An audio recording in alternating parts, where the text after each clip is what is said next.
Madame, Monsieur, bonsoir. Très heureuse de vous retrouver. Le gris est bien la couleur qui a dominé le ciel de la plupart de nos régions avec un crescendo assez intéressant des valeurs. Demain matin, et comme l'humidité est plaquée dans les basses couches, la visibilité sera réduite, éventuellement sur la Méditerranée, les plaines atlantiques, centre pour atteindre plus tard grossièrement les provinces sahariennes, avec quelques gouttes éparses par endroits. En deuxième partie de journée, l'amélioration se confirme après la dissipation des formations brumeuses. Néanmoins, il faudra composer avec quelques flocons qui vont virevolter les sommets de l'Atlas. Rassurez-vous, pour l'instant, c'est sans animosité marquante. Ailleurs et à l'avant, regardez, le ciel sera a priori variable. Côté Mercure, au petit matin, on va amorcer une nouvelle hausse, une fourchette comprise entre 2 et 17 degrés, en passant par 13 pour Tétouan, à se partager avec Essaouira. Pour votre après-midi, les valeurs vont finir par s'homogénéiser. Comptez 24 pour la cité Ocre, idem pour Dakhla,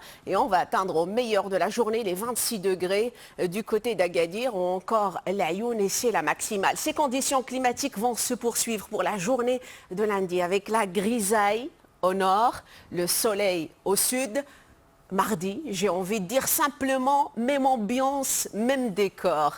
Sans plus tarder, avant de vous quitter, je vous propose un petit moment d'évasion, une balade à dos de chameau, ou plutôt à bord des vaisseaux du désert. Nous voici arrivés en Chine, où les scientifiques mettent en lumière les étonnantes stratégies évolutives des chameaux sauvages. Pour commencer, sachez que cette espèce extraordinaire au charme douteux, à la fois captivant et intrigant, avec ses deux bosses et ses longues pattes fines, a suscité un grand intérêt de la part des chercheurs.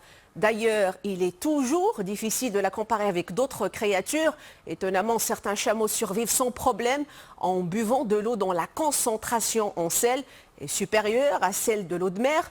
Ensuite, ces spécimens peuvent supporter les environnements les plus hostiles de notre planète et pour couronner le tout, une autre adaptation qu'ils possèdent est leur aptitude à minimiser la transpiration. Bien des égards, le secret du chameau réside dans sa capacité à rester au frais. Aujourd'hui, avec les enjeux climatiques, on comprend à quel point un système de refroidissement passif comme celui-ci peut s'avérer très très précieux. Et c'est ainsi s'achève notre balade. Merci d'avoir été des nôtres. Très belle soirée à vous sur Deuxième. Je vous retrouve avec beaucoup de plaisir demain.